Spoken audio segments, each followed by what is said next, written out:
And before we begin with this session, again, I have a request to all the participants to keep their audio on mute as well as turn off their videos.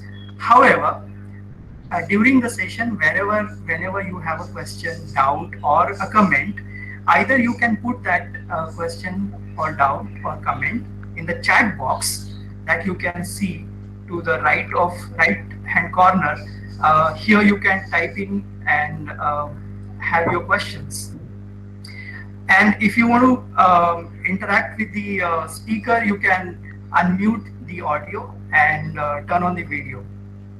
So are we all good to begin the session? Great. Ashlesha has given us a green signal, and now we can go ahead. Again, I welcome Dr. R. Raj Rao, the prolific writer, poet, academician, my philosopher guide, and a friend forever, who is been kind enough to accept my invitation to give this wonderful webinar on queer theory. And when it comes to queer theory, who else can we think of in India to have mastery and experience and expertise in this area? So, Dr. Arnav, I welcome you again, and I hand over the session to you.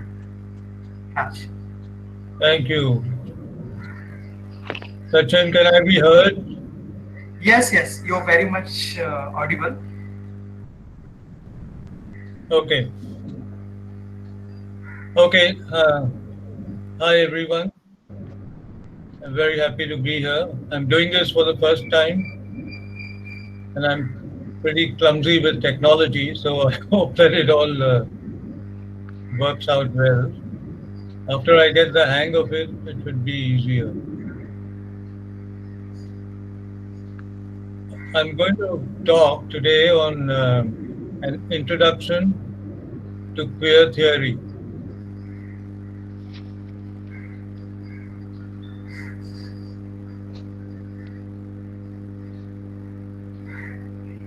Queer studies has different components. Queer theory is one of them. There's queer history. There's queer culture, which is made up basically of literature and film. There is the law. So there are different aspects to queer studies. And when you say queer theory, it refers specifically to the theory of sexuality. It shouldn't be confused with other components which have to be dealt with independently. They have to be treated independently. So if we have more sessions, I can, speak on those components as well. But today, it's going to be on queer theory. Now, I want to start by saying, if I were in the classroom, I would have had the blackboard or whiteboard in front of me. Now I don't. So you just have to carefully try and follow what I'm saying. I'm going to begin with two binaries. First, the gender binary, and then the sexuality binary. Now, the gender binary is made up of male and non-male. Now note that I'm not saying female, and I'm not saying female on purpose, because if I say female, then you get the impression that there are only two genders. But in truth, there are more than two genders. So male and non-male. Of these two genders, male is the empowered gender on the left-hand side of the binary of the dividing line, and non-male is the unempowered or disempowered gender. Now, what is non-male made up of? Non-male comprises a spectrum of genders, and in this spectrum, of course, can I be heard? On this spectrum, you would start with female, and then you would have transgender, Transgender itself is further divided into trans men and trans women. You would have intersex, so these are genders other than male. And I think that the first thing in queer theory that you need to understand is that there are more than two genders. Um, in in the real world, we think of there being only two genders, male and female. But as students of gender studies and queer studies, you have to understand that there are more than two genders. So, female, um, trans, transgender, that is, subdivided into trans male and trans female, or trans men and trans women, and then intersex. Um, Female, but trans might require some explanation. So, transgender people basically are those um, who have a sort of disconnect between their biological and their psychological gender. The gender assigned to them at birth, over which they have no agency, of course, is their biological gender, and it is always invariably determined on the basis of one's genitals.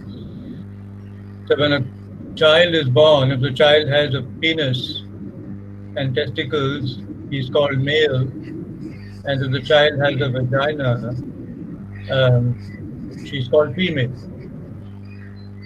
Now, that is in childhood, and as I said, we don't have agency over our gender when we are born because somebody else, nominates our gender. But then, in the case of trans people, as they grow from childhood to adolescence and puberty, and even before that, they have a disconnect and they begin to feel that their birth gender is not their real gender. So in their mind, in their bodies, um, someone might be called a boy because he has a penis and he has testicles. But in his mind, he might not feel like a boy. So does that mean he feels like a girl? Possibly. Or he might not feel like either a boy or a girl, but something else. Right? So how do you define him? You would call him transgender. This, would also maybe in some cases, not in all cases, but in some cases it may manifest itself in in one's body language, right? Um, and in the way one's biological characteristics developed as one moves from childhood to adolescence and puberty. Um, so a boy might, and also in terms of their mind. So a boy might find that he's not like other boys. Um, he Can you hear me? Yes, A boy might find that he's not like other boys. He doesn't walk like other boys. He doesn't talk like other boys. There is a feminine lilt to his voice. He has a coquettish walk. This is what he might find, as a result of which he's made fun of. He might also find that his interests do not correspond to that which boys are supposed to have. There is a very interesting novel called Funny Boy by a Sri Lankan gay writer, Sham Selvadurai. And it is about, the protagonist is a boy, 6 years old, when the novel opens. His name is RG.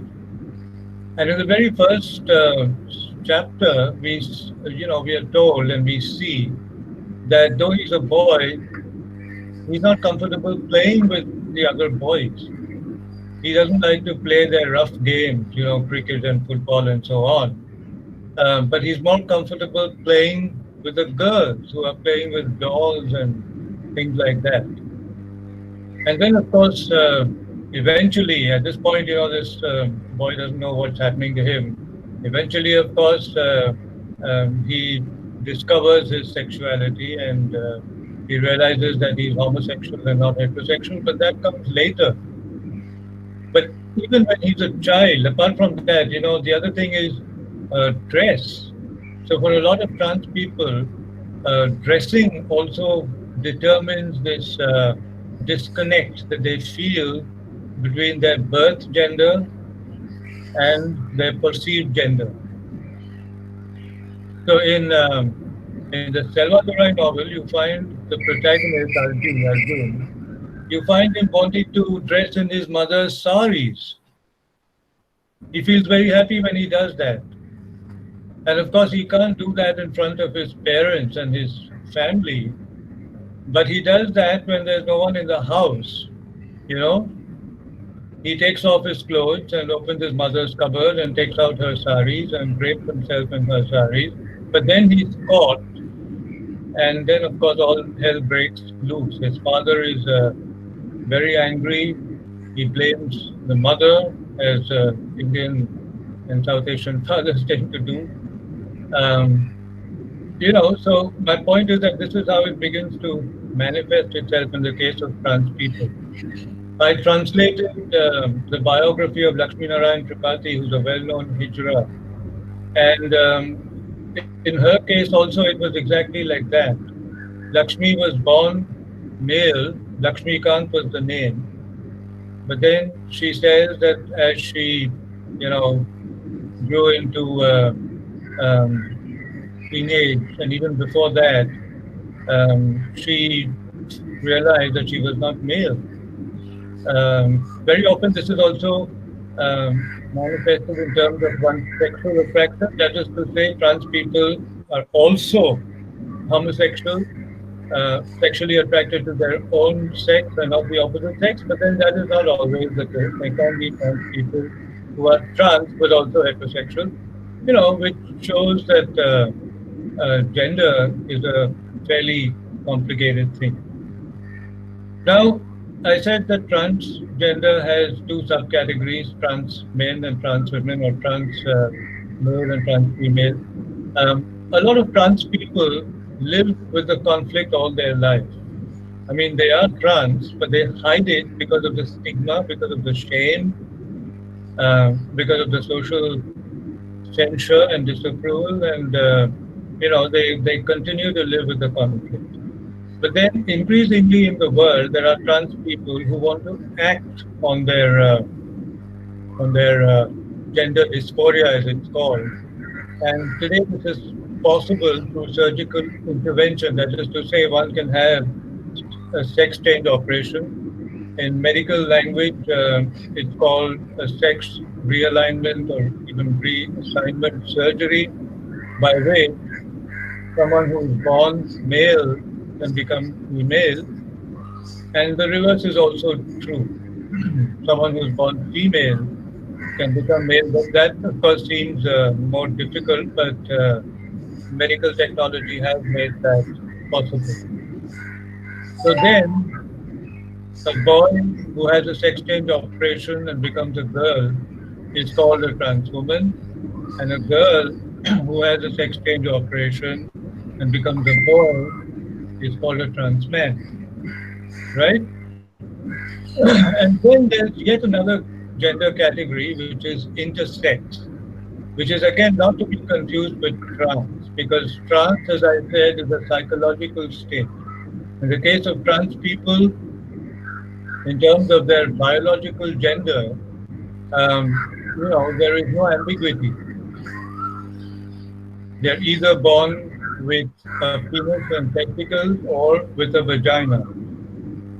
And if they're born with a vagina, of course, as the child grows into adolescence, he will develop breasts, and the boy will acquire a facial hair and a beard and so on. So there is no ambiguity. The ambiguity is in the mind. But in the case of intersex people, the ambiguity is there from birth in the body itself. So this is the difference between trans and intersex people.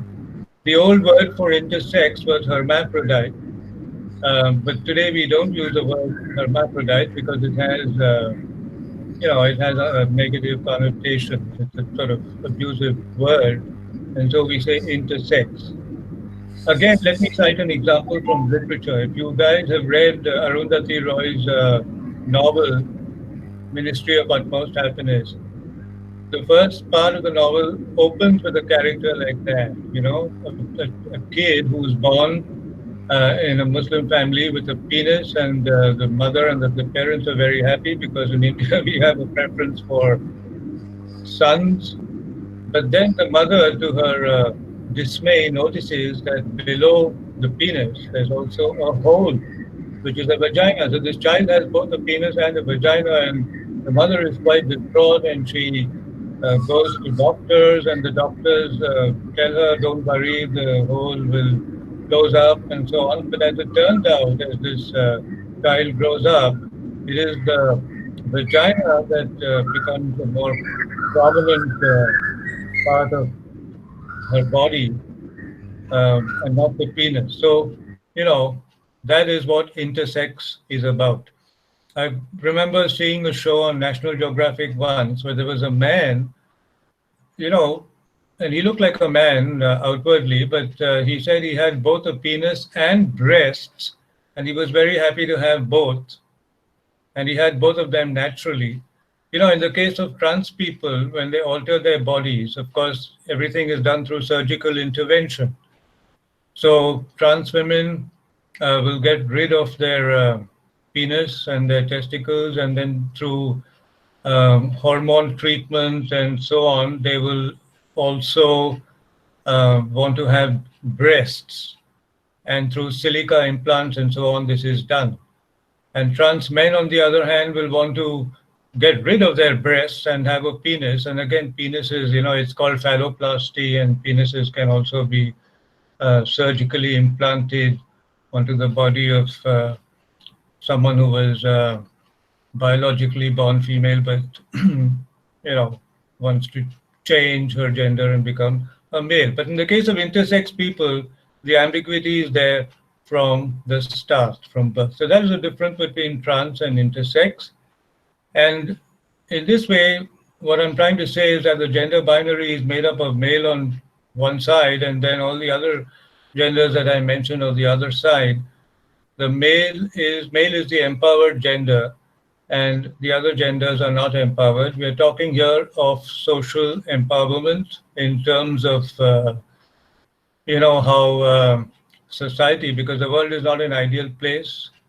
Um, the Everybody is not treated equally in the world, and you know there are other binaries as well. Binaries are really what give us our identity. These are identity markers, and I'm restricting my talk to just two, gender and sexuality. But of course, there's race, and there's class, and there's caste, and there's religion, and these are other binaries.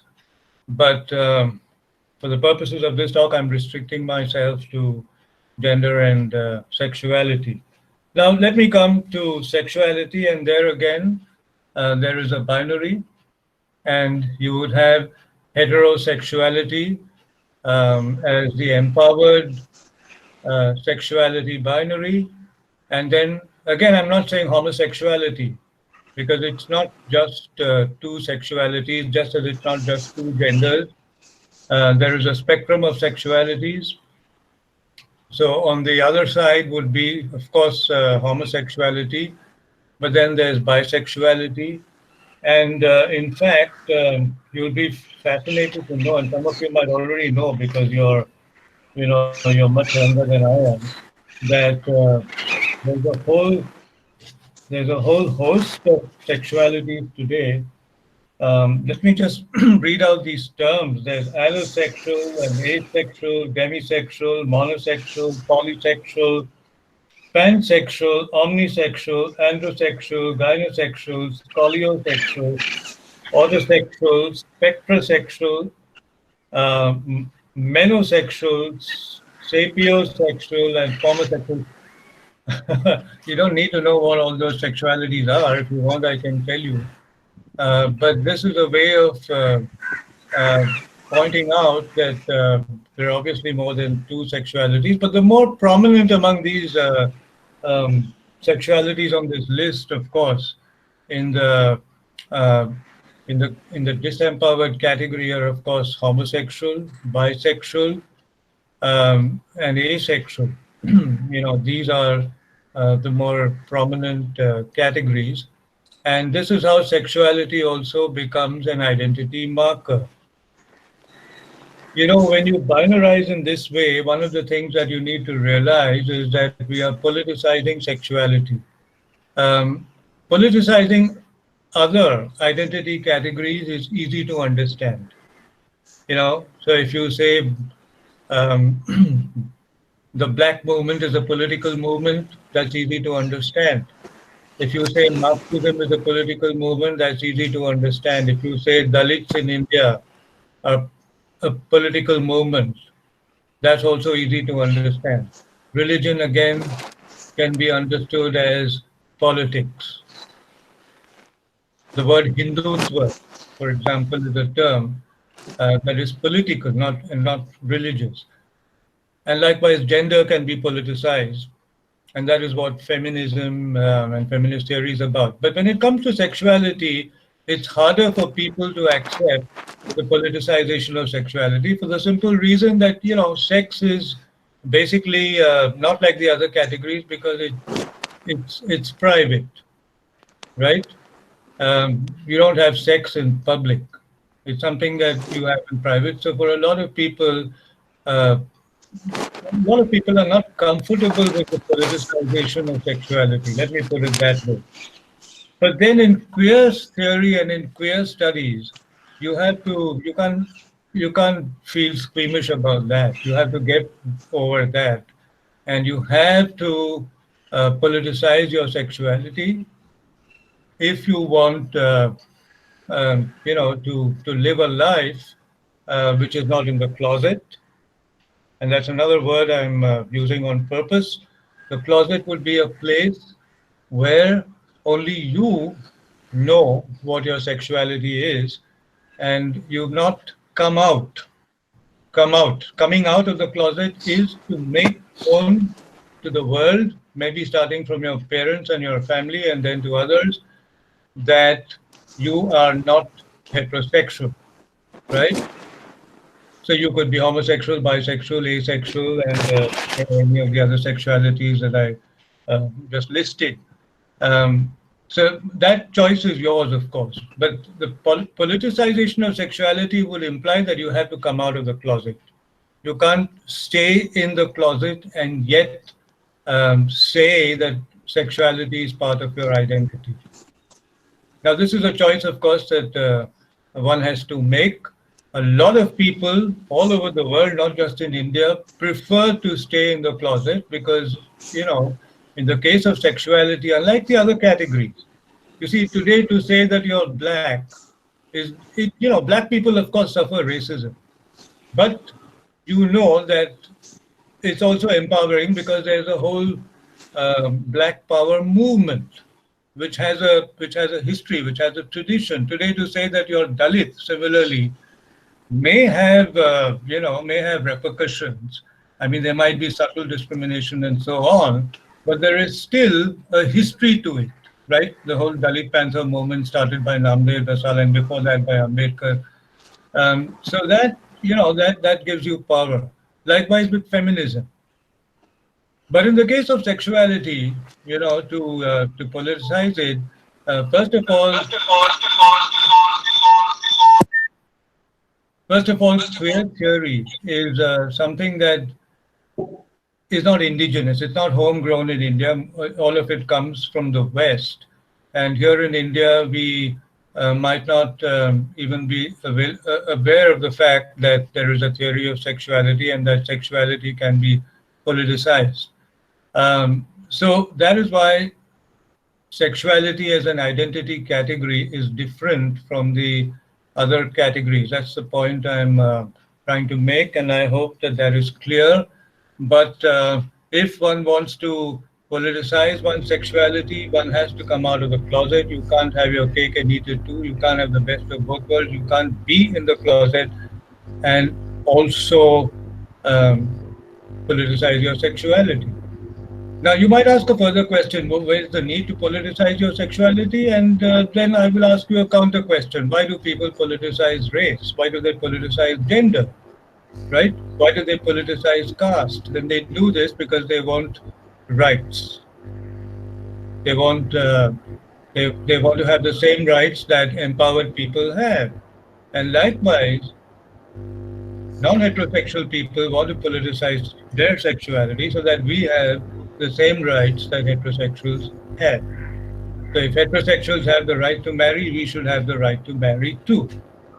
And so on. If they have the right to have children, we should have the right to have children as well. And that is why sexuality needs to be politicized. Uh, Now, Raj, this, yeah, Sachin? I'm sorry to interrupt. At this point, uh, will you be okay if we take some comments or questions Yeah, from sure, sure. participants so that we will see that if all are on the same page and if they have any doubts or difficulties in catching up. If anyone has a question or a comment or suggestion, you could you could just unmute your audio and throw your question or comment. We have 1 minute for this, so feel free to share your question or query and be as brief as possible. So, may I ask something? Yeah, Yeah, please sure. introduce yourself and ask. Yeah, so that we move to. Yeah, hello, sir. Good afternoon. This is Tarangini. I'm a PhD student. Yes, go ahead. Yes, sir. And I have been studying Judith Butler as a part of my research. Yes, And there is a mention of drag queens. So, yes, uh, and there's a lot of criticism on the way Judith Butler has handled the concept of drag queens. So, when it comes to the yes. where do they exactly fit in the queer theory? You know, I guess Butler criticizes drag queens because in the case of drag queens, the whole exercise is purely cosmetic. Okay, they do it as a fashion Okay. statement, and it's not based on gender dysphoria. Can you hear me? Yes, sir, clearly. Yes. So it's not based on gender dysphoria. In the case of trans people, there is a genuine gender dysphoria, but drag queens, become the sort of people dress in drag to attend parties and so on. But the moment the party is over, they are back to their normative selves. And I guess that is why Judith Butler is critical of drag queen. There are other words in English like transvestite. Have you heard this word? There are people who have a fetish to dress in the clothing of the other gender, but this doesn't come from gender dysphoria. This is just something that you do for a laugh, right? Just to sort of, you might want to be a court jester, you might want to make people laugh, you might want to amuse others, during a picnic or a party or something, and so you dress in the clothing of the other gender. In my department, I remember they always had one day in the year where they came in fancy dress, so the women would come in 9-yard saris, and the men would come. I can see Sachin Dadekar there, and he was also my student. And the boys would come in, dressed like farmers and so on. And I even suggested to them once that why don't you have a cross-dressing day when you dress in the attire of the other gender, but they were too shy to do it. But if they did it, that would not mean that they suffer from gender dysphoria. That would just mean that they are doing it for the heck of it, right? Is that clear? So that is the answer to your question, that drag queens are not the same as trans people who suffer from gender dysphoria. In fact, drag queens might also be doing a disservice to trans people. Sometimes trans people, there might be an overlap. There might be a trans woman who's also a drag queen, and she may be doing it, as a means of living or something if she's dancing in a nightclub. So you can't generalize. But it is possible that drag queens do not suffer from gender dysphoria. There is no conflict. They're perfectly heterosexual and heteronormative. I'm coming to the term heteronormative. And then they're just doing it for the heck of it. Okay, okay, sir. Okay, sir. Tarangin, Okay. I hope you got your answer. But besides this, if there are any other quick questions, we'll take those. Otherwise, we'll continue the session. Sir, I have a question. This is Jaya from MPhil. I had this question, sir, when you were telling us that you made it really clear to us that probably if we have to think of one defining character, it would be gender dysphoria, which sort of helps us identify with this, the sexuality, right?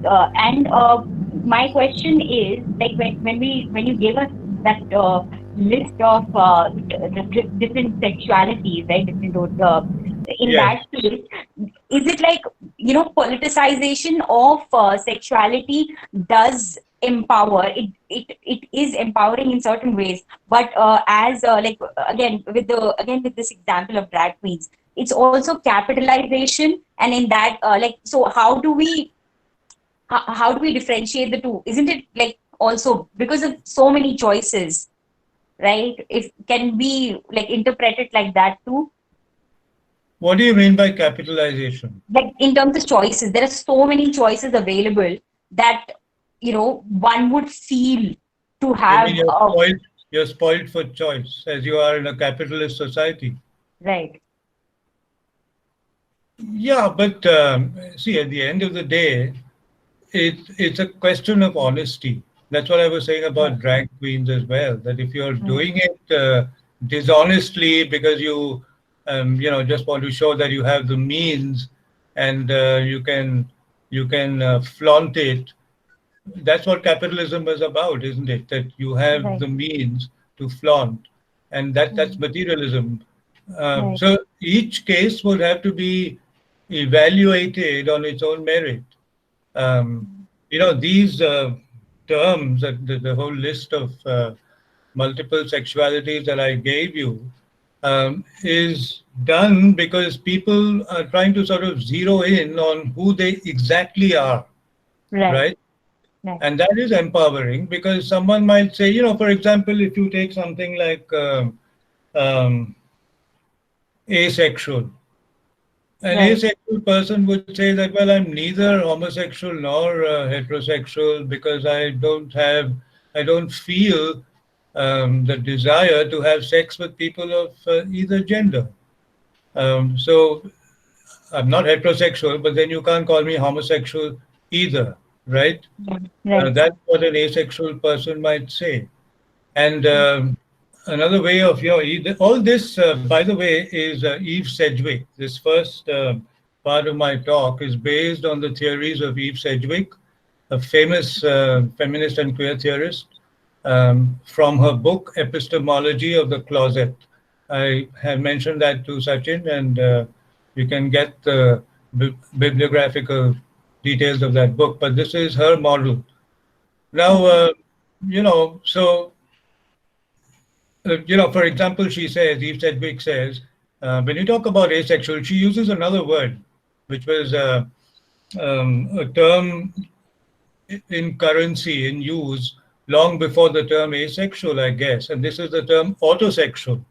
And she says that a lot of people, are, autosexual, I mean, in in colloquial language, it's what you'd call masturbation. And she says that for a lot Right. of people, that is more enjoyable. And that's absolutely true. You know, in my novel, The Boyfriend, Yuri, my protagonist, he actually gives an interesting spin to this argument. And he says, you know, of all things, he invokes Aristotle and Plato. And he Right. says that Plato said that you get out, get rid of poets because they give us heightened versions of reality and they cater to the emotions and so on. And therefore he did. And Aristotle said, no, Plato said that they nurture the passions and so on. And Aristotle said, no, they give us heightened versions of reality. And in a way, masturbation is a heightened version of reality because a masturbator, and that is what autosexuality is about, really, is somebody who can imagine. I mean, I can imagine that I'm sleeping with Tiger Shroff, right? Right. But in reality, that won't be possible. In reality, sex has a pleasurable side, but it also has a disgusting side. You have to deal with bodies, you have to deal with body odors, you have to deal, and everybody is not uh, Tiger Shroff or, I'm just using Tiger Shroff as a sort of yardstick for the perfect male, that sort of thing. So a lot of people prefer, being autosexual to being to having the opposite of autoerotic actually is alloerotic. That is, you are happier or um, derive more pleasure from by having sex with others. So that's the kind of distinction she makes.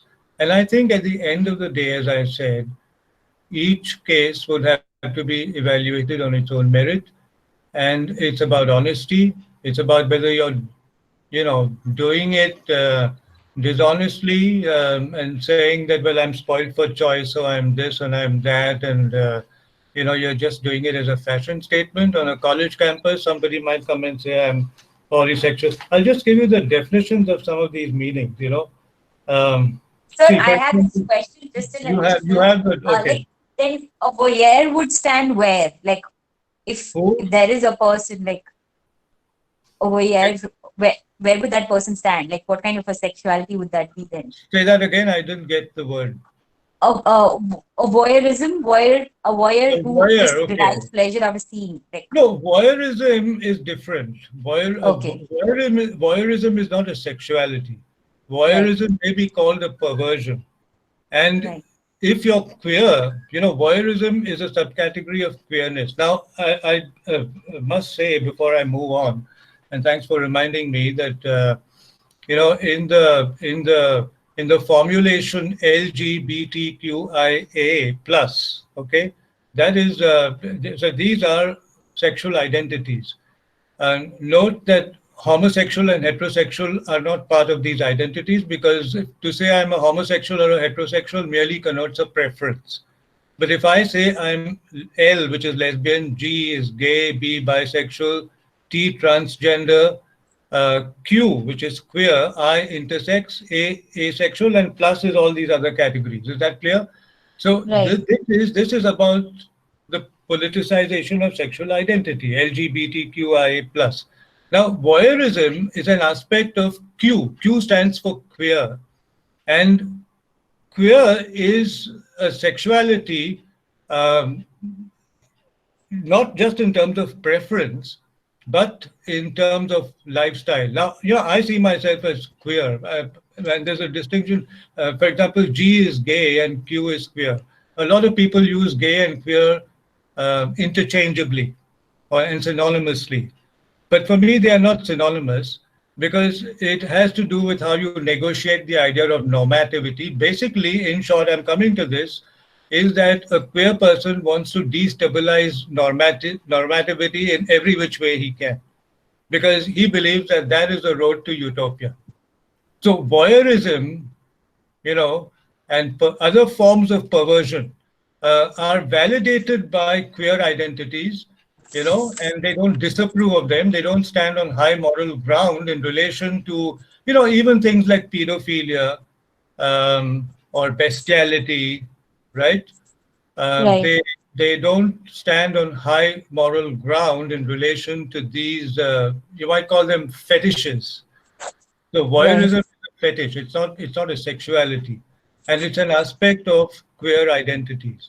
Now that is very controversial, to say, and therefore in India, a lot of people, even Ruth Vanita says that in their book, for example, Same-Sex Love in India, they studiously avoid using the term queer because they say that it has all these connotations, right? Right. One of the things that queerness rejects, is the idea of monogamy, which in heteronormativity, because if you say you're heteronormative, and heteronormative comes from heterosexuality. Actually, that's my next point, and I'm coming to that. But you have the institution of marriage, and if you think of marriage, marriage implies monogamy. Now, it's a different thing that a lot of married people might cheat, but that is not openly done. You know, a marriage implies monogamy. You might have extramarital affairs and so on, but you're not going to be open about those things. You get it? Right, But sir. Thank you, but sir. but a queer person might say, no, I'm not monogamous. I'm open about the fact that I don't believe in monogamy. So this is one way in which it plays out. Queerness basically identifies norms and then tries to turn them on their head, and therefore it's controversial. And the more conservative a society such as ours, the more controversial it is. In the West, you can carry off queerness, I believe, with a measure of ease.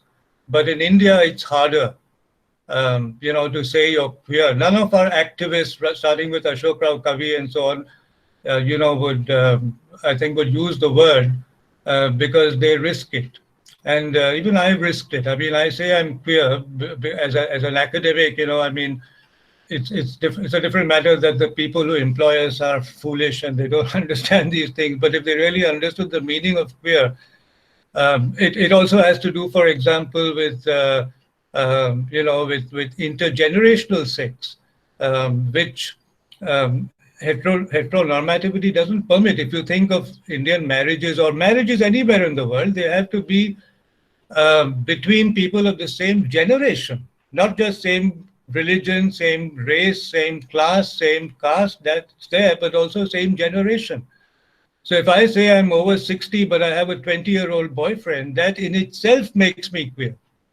You get it? Because people would say, what would mainstream society say? You have hundreds of Bollywood films. They say, "अरे ये, तुम उसके बाप के उम्र हो, तुम उसके साथ प्यार कैसे कर सकते हो?" and so on.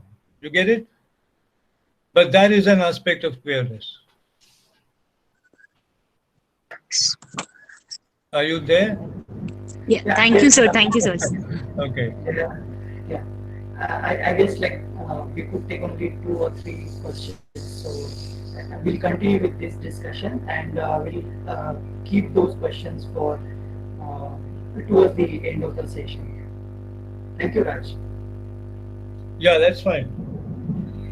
Now let me move from Sedgwick to Butler, because you mentioned Butler, and Butler talks about performativity. You must have heard that Butler's famous phrase is that gender is performance and performativity.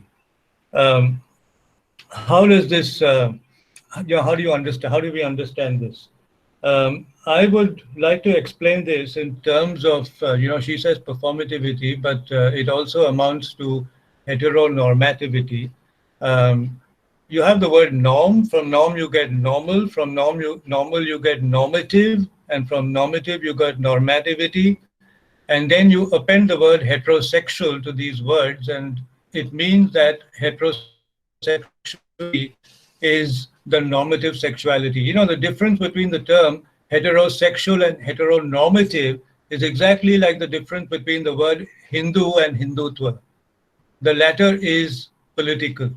If you say I'm a Hindu, that's your religion. But if you say I'm a proponent of Hindutva, then you're politicizing religion. Likewise, if you say I'm heterosexual, that's a preference. But if you say I'm heteronormative, then it's a political belief system. And I always say that heterosexuality is fine. I mean, you can't fault somebody for their preference, but heteronormativity is a problematic thing. Now, how does this in Judith Butler's formulation? How does this unfold? I'll just explain this to you. You know, when you're born, there's a difference between the term gender, first of all, and this even others, Simone de Beauvoir and others have said that gender is a social construct. So when you're referring to your biological gender, you don't say I'm a man or a woman, right? Because that's a social construct. You say I'm male or female. And the whole gender spectrum, the gender sexuality spectrum begins with biological gender. So one is born male or female. Now, this, as I said earlier, is in terms of how the world sees you. You have no agency over that fact. And of course, intersex people have it very hard because then they are both male and female at the same time from the time of birth, right? But for somebody, for the majority, because intersex people are not in the majority, they are in the minority. But for the majority, one is born as a male. The next milestone is that one becomes masculine. Okay, so you acquire masculine characteristics. That is to say, a guy will have the body language of a male, the strength, if you like, the physique of a male. He would acquire secondary characteristics at puberty, like acquiring facial hair. His voice changes. So this is how you define masculinity, isn't it? And then he is he comes to the third stage, the third milestone, which is about being socialized as a male, and that is what a man is. A man is socialized into being a man because gender is a social construct. And then the fourth and the final milestone there is heterosexuality. So this is the normal progression, right? Male, masculine, man, heterosexual, or female, feminine. And in the case of feminine, of course, it's about uh, menstruating. Menstruation begins. Breasts develop. That a lot of women are very conscious of the penis size and breast size. These are determinants, incidentally, of masculinity or femininity. And if you go to the internet, of course, you'll see there are hundreds of bogus sites which say that we can enlarge penis size and breast size. I personally know of men who are very conscious of the fact that they don't have large penises.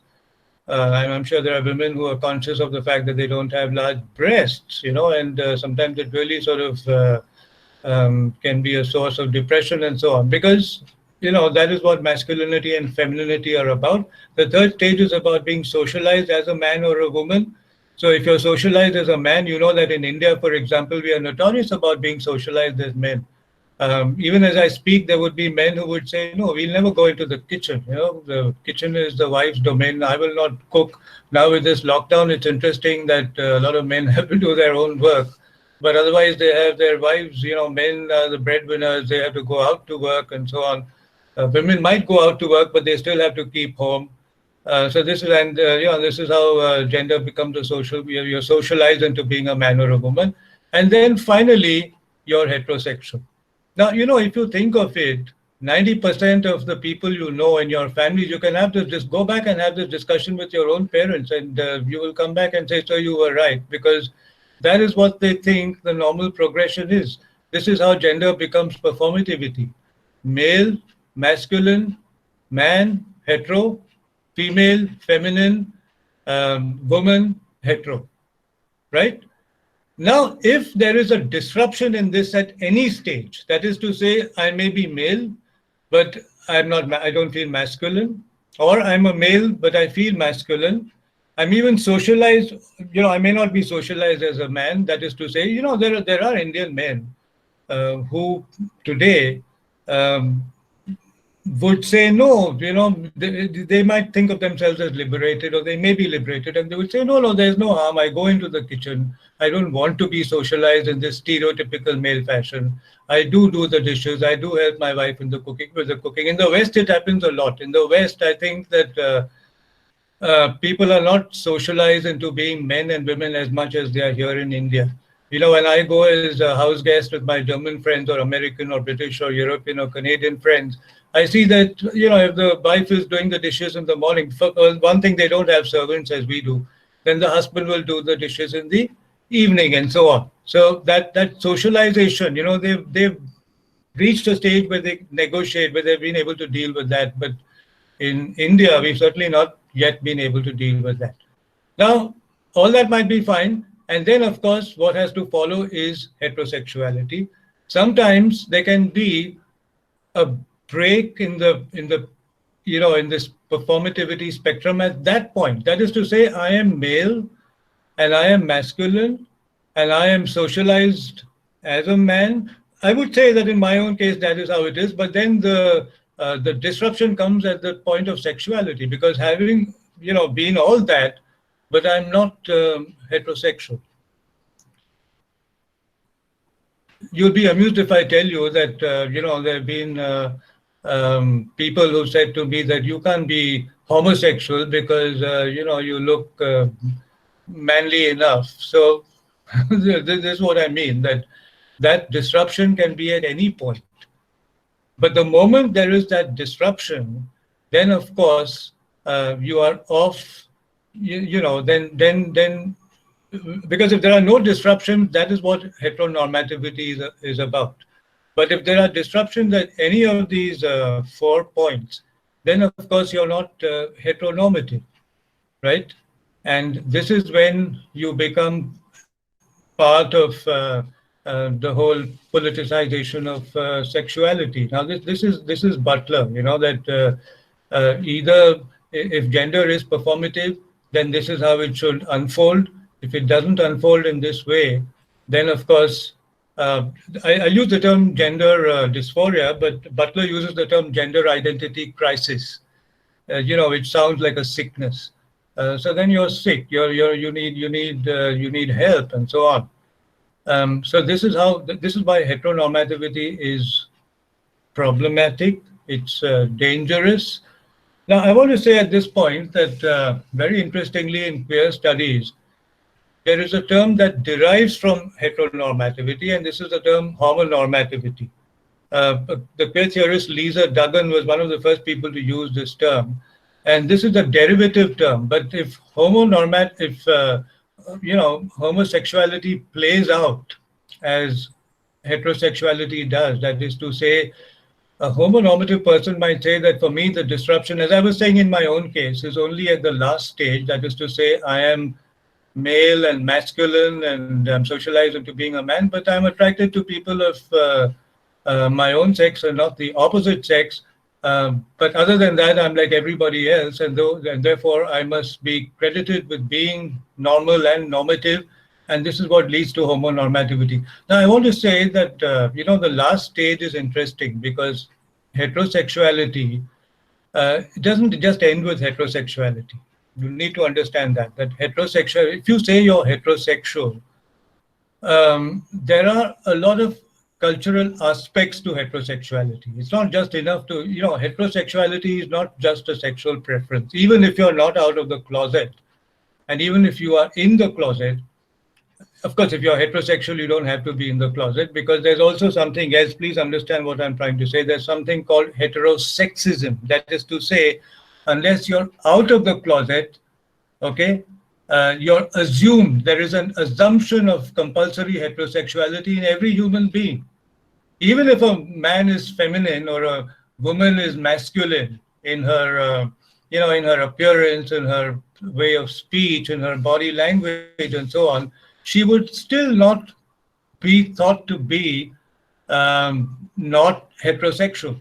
And this is because of heterosexism, right?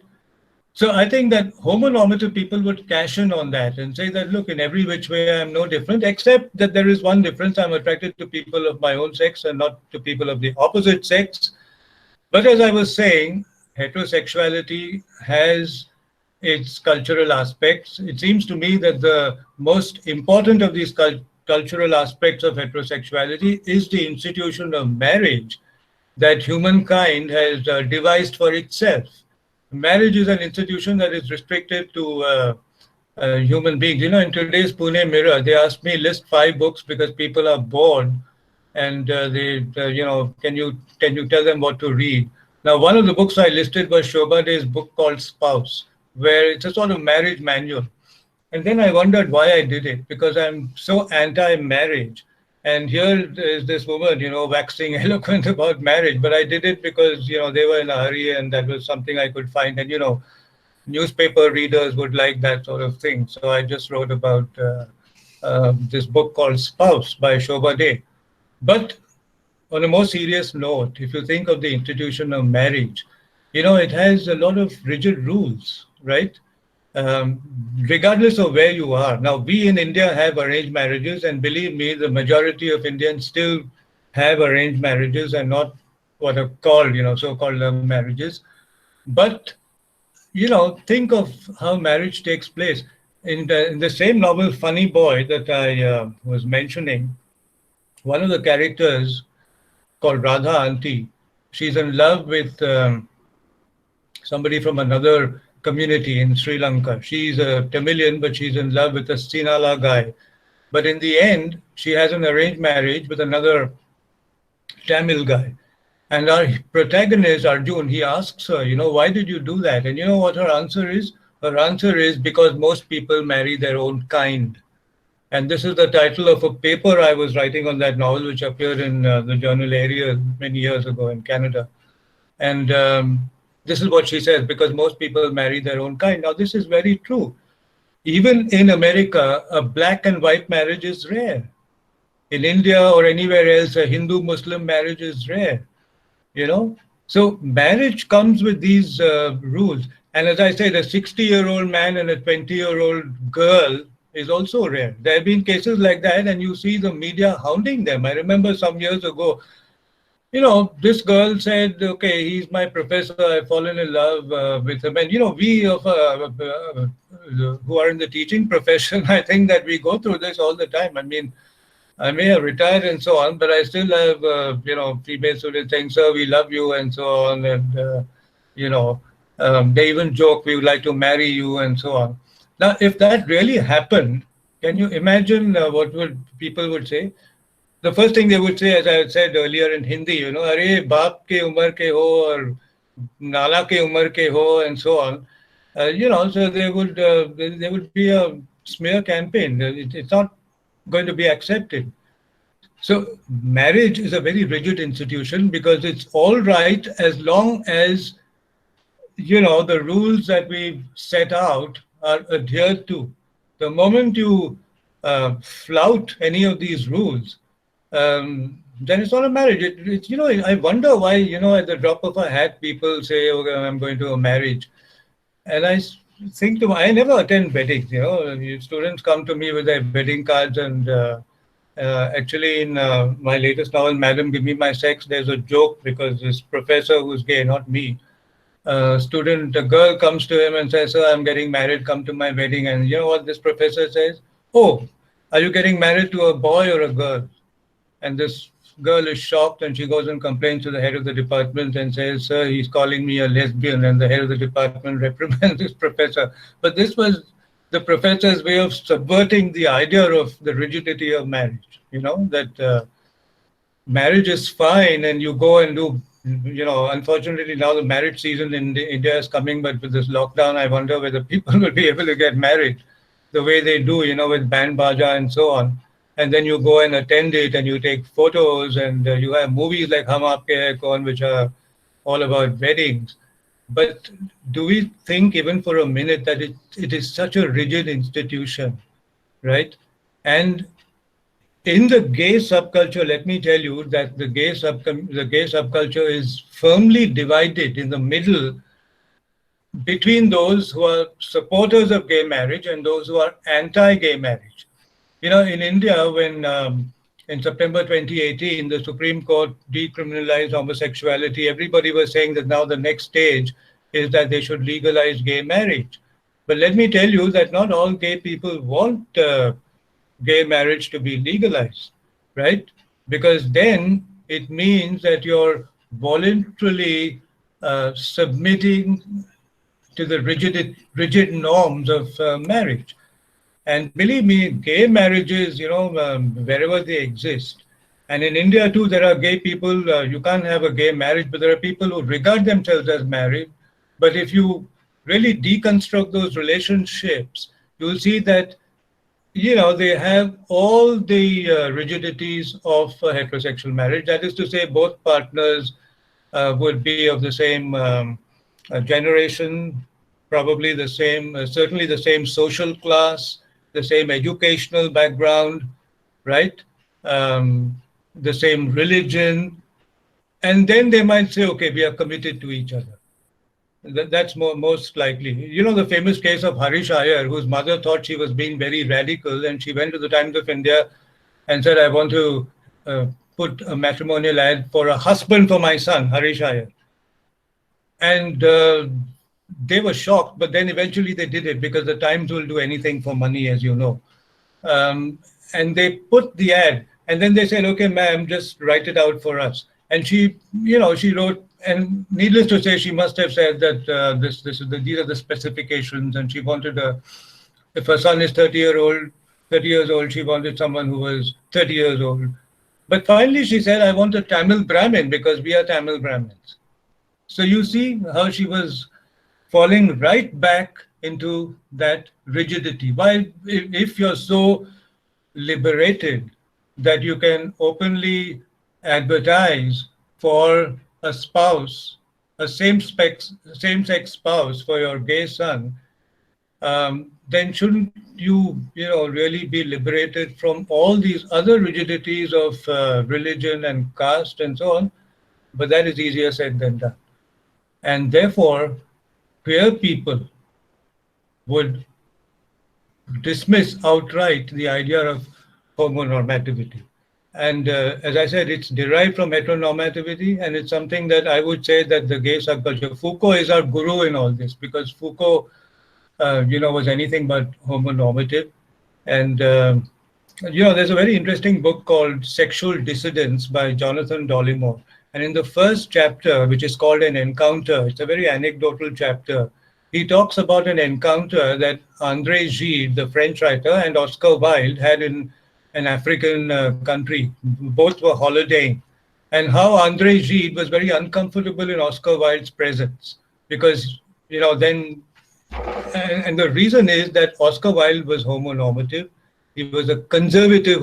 Another way of defining homonormative is to say that homonormative people are conservative homosexuals, whereas homosexuality in itself should make one radical. This is what Foucault says, that if you're homosexual, you have it in you already to dismantle, to disrupt. But then instead of doing that, if you return to orthodoxy and conservatism, then it's even the waste of a gift. So this is how Judith Butler's ideas of performativity would play out in terms of heteronormativity and homonormativity. I think that what time did we start? 11:30. Let's have some questions. And can you hear me? Yes, Yeah, Raj. so Okay. let's, because I Just think 2 minutes. quite a few things have said. Right. Okay, I think Ashlesha has a question. So Ashlesha, you could unmute your audio and ask the question. Ashlesha. Can I get up and go and have a drink of water and come back? Absolutely. Okay. Absolutely. Yeah.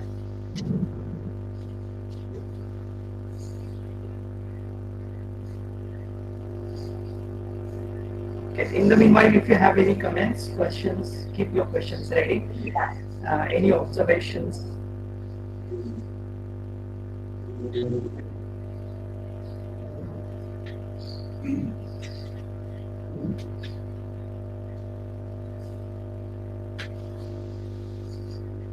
Okay. Yes.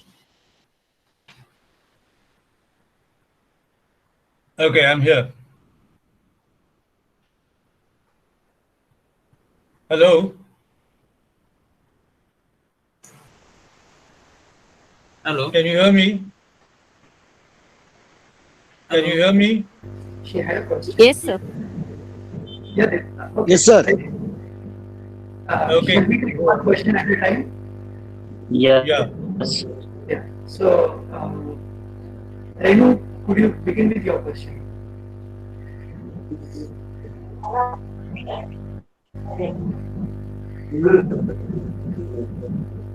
Okay, we have Sachin Purana here.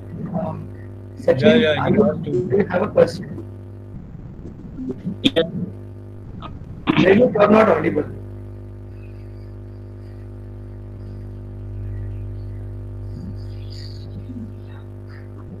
Okay, Sanjay, you have a question. Then maybe you could just come in and ask your question.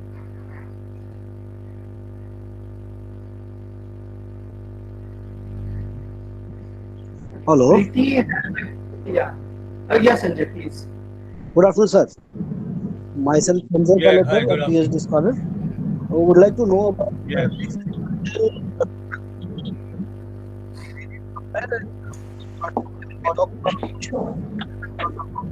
Your voice is breaking. Sanjay, could you uh, repeat your question? yeah, I would like to know about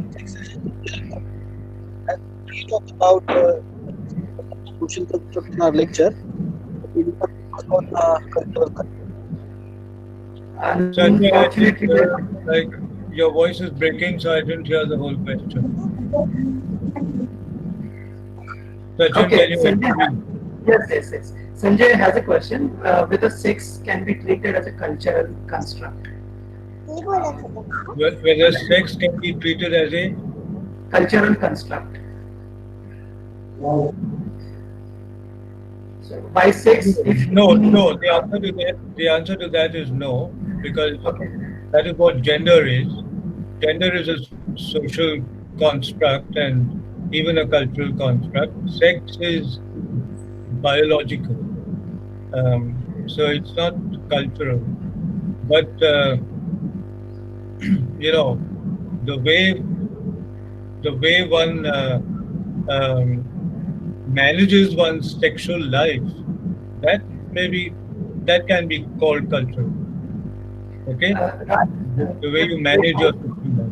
yeah, I'm sorry to interrupt you, but there is also a discourse which talks about that how science as a discourse dominates the idea of sex because we tend and also kind of rigid it makes the very definition and distinction of sex quite rigid when male and female are defined in terms of biological distinctions or features.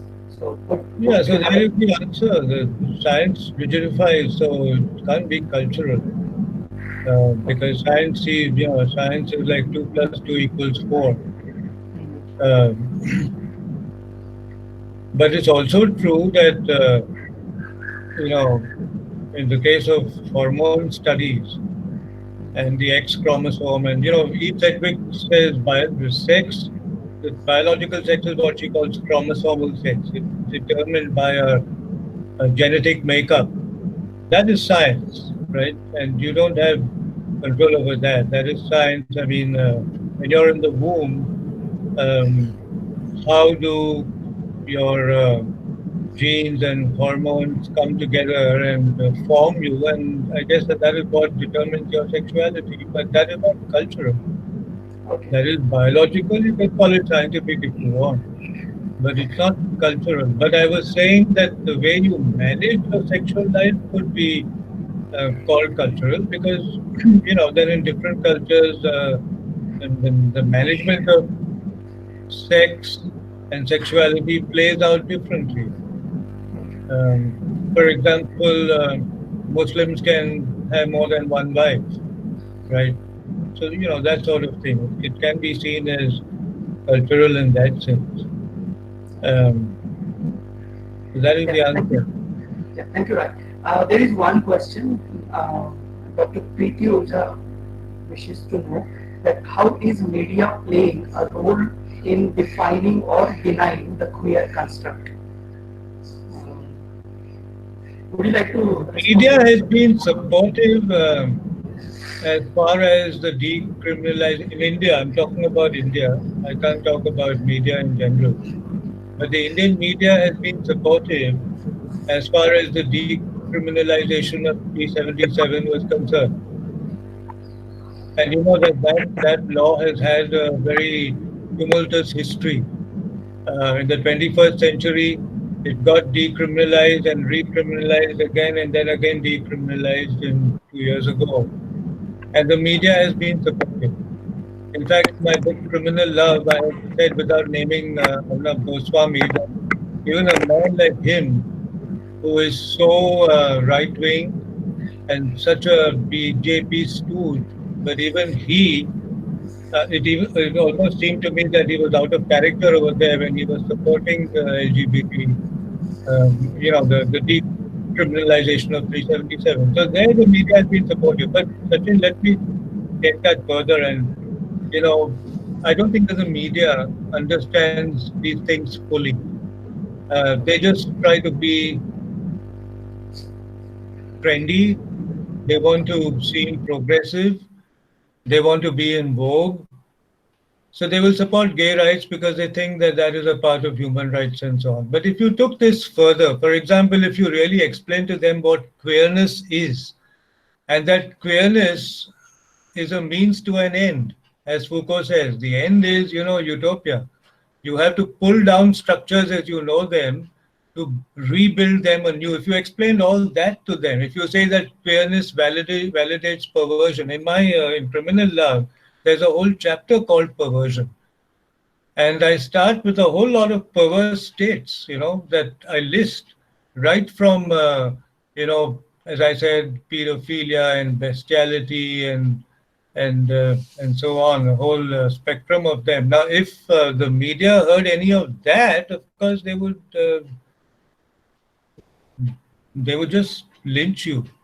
So the media has a limited understanding. Journalists, apart from the fact that, as I've said in other articles of mine, that the media,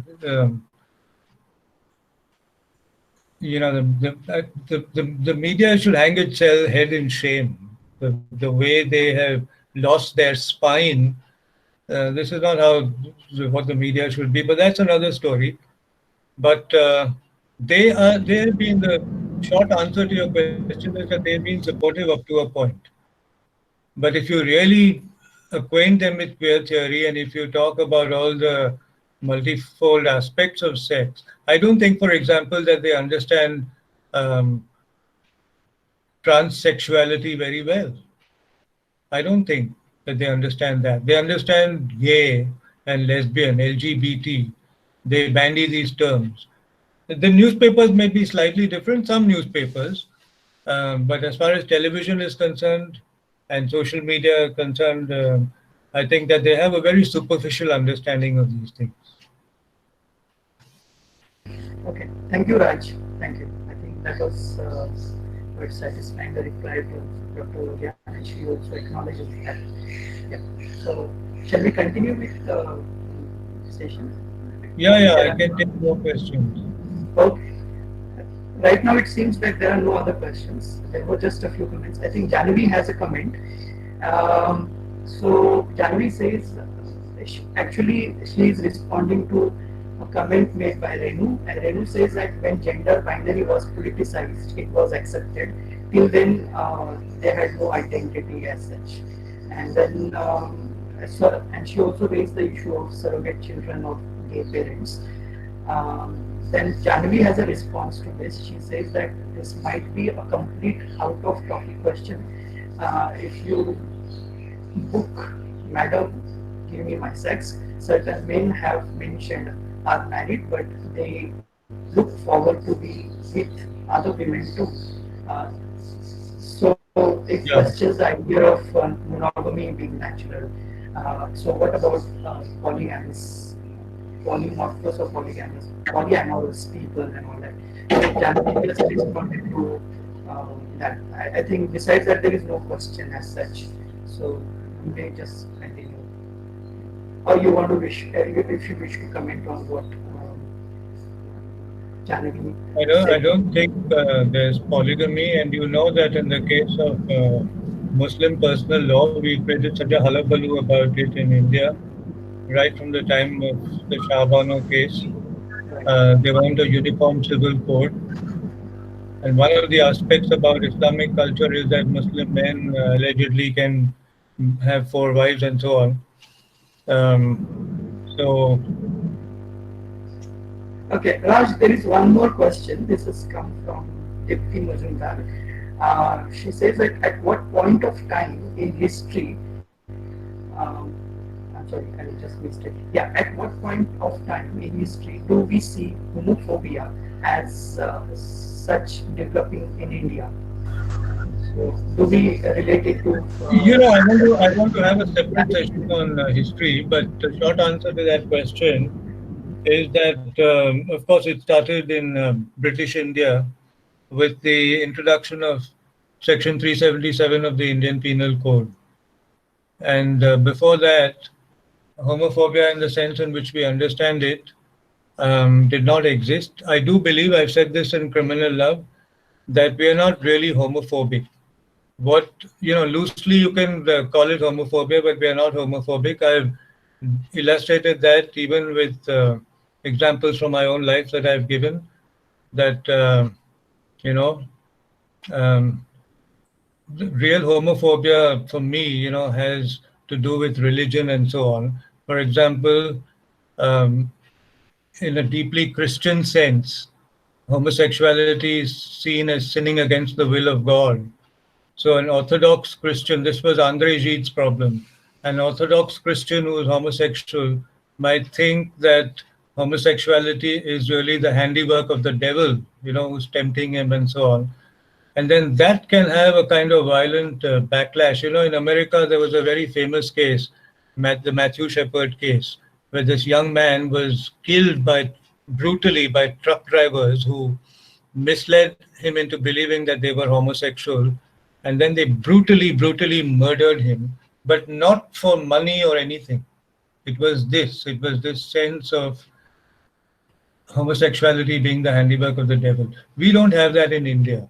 Um, and either in Hinduism or in Islam, I mean, Islam is very ambivalent about homosexuality. I'm currently working on my fifth novel, Mahmud and Ayaz, which is based on the historical story of Mahmud of Ghazni and his Turkish slave lover Ayaz. It's only my novel is semi-historical, not fully historical. But while researching this, and this is something I already knew, that Islam has an ambivalent attitude to homosexuality. Hinduism is not exactly tolerant of homosexuality, but it's there. It's there all the time. If you read Ruth Vanita's book, I mean, she deconstructs whole passages from the Bhagavad Gita. Would you believe? Where she says, for example, she quotes Krishna as saying, "I love Arjuna more than I love my wife, so he's more dear to me than my wife." And what are the implications? You take a statement, but you have to know its implications. I'll tell you in another context. I wrote an article, Sachin. I sent it to a lot of my friends, to Sachin Garekar, to you, to Sachin Purane, all the Sachins. Um, but I said, when Modi says, draw a Lakshman Rekha outside your house, what are the implications of that statement? You just say, Modi bola Lakshman Rekha. What are the implications? He's using a Hindu image, number one. Secondly, um, what was the Lakshman Rekha? I mean, Lakshman draws a line, and Sita, it's transgression. So he says, if you get out of your house, you're transgressing. And then Sita is abducted. She's taken to Lanka. That's her prison sentence, if you like. So, there's the whole implications of that. And there's something I didn't add in that article.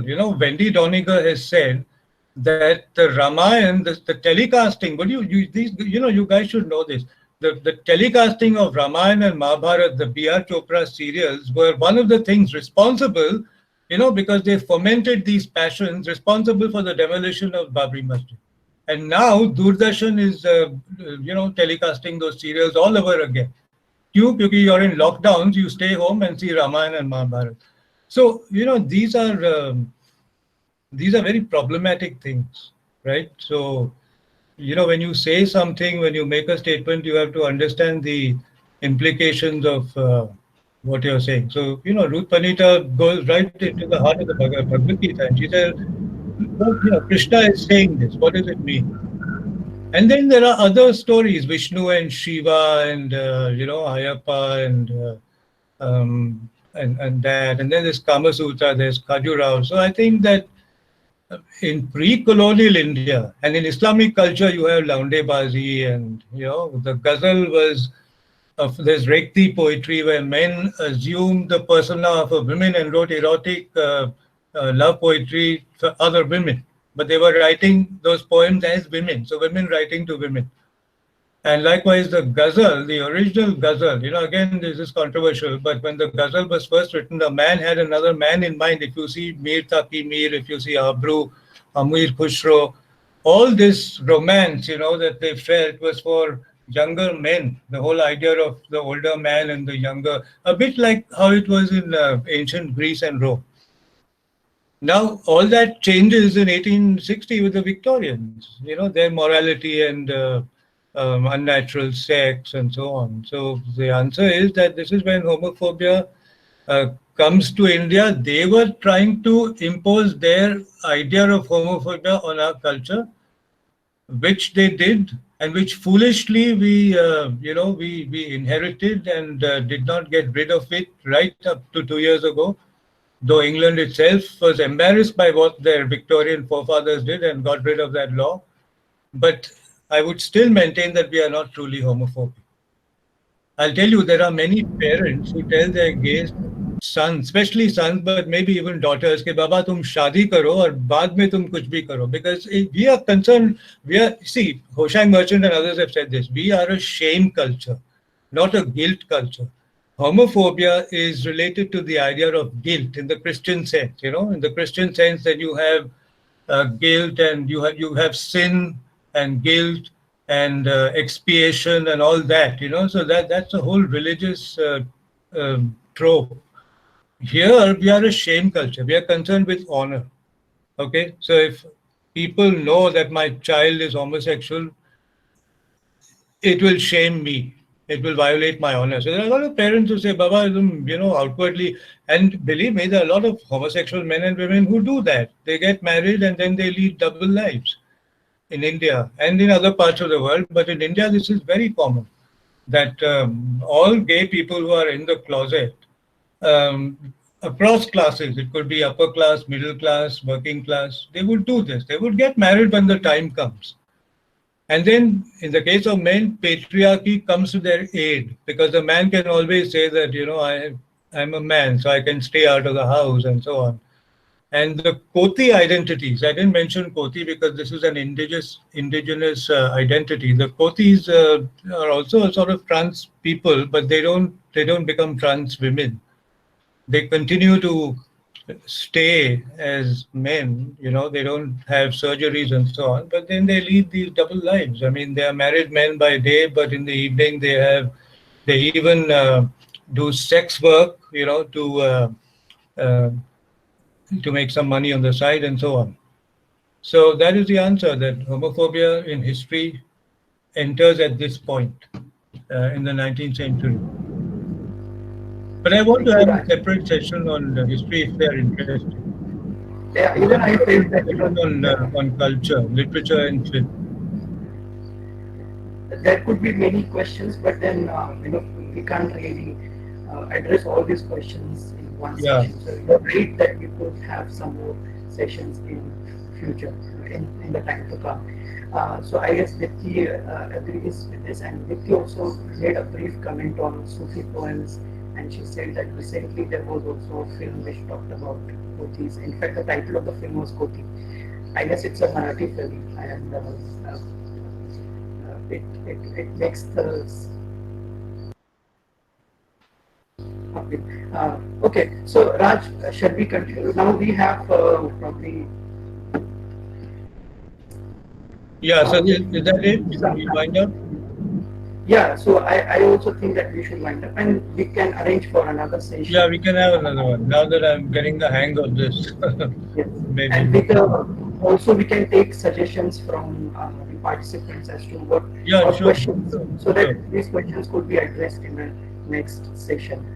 Yeah. Yeah, sure. Uh, yeah, if there is any question like from the participants or just last Any final question. comment or question? Yeah. We have Yamini also joining us, so I hope if Yamini has any question or Oh, even Yamini. Hi, Yamini. Raj, we also have one of very young and dynamic colleagues of mine, Hridaya, who has joined us for this session. If she has any observations, questions, she will also. There's a question, would like to know more about queer theories, but that's what I just did. Yes. So I guess like we need more sessions on this, and this just one session will not Yeah, we need more. sufficient. See, the Okay. main queer theorists that you should know are all Western. As I said, Yves Sedgwick is very important. Michel Foucault, part of his work, he has a history of sexuality in many volumes, and then one of them is about homosexuality. But there's a shorter chapter on his page on his interviews called History and Homosexuality, which I find very useful.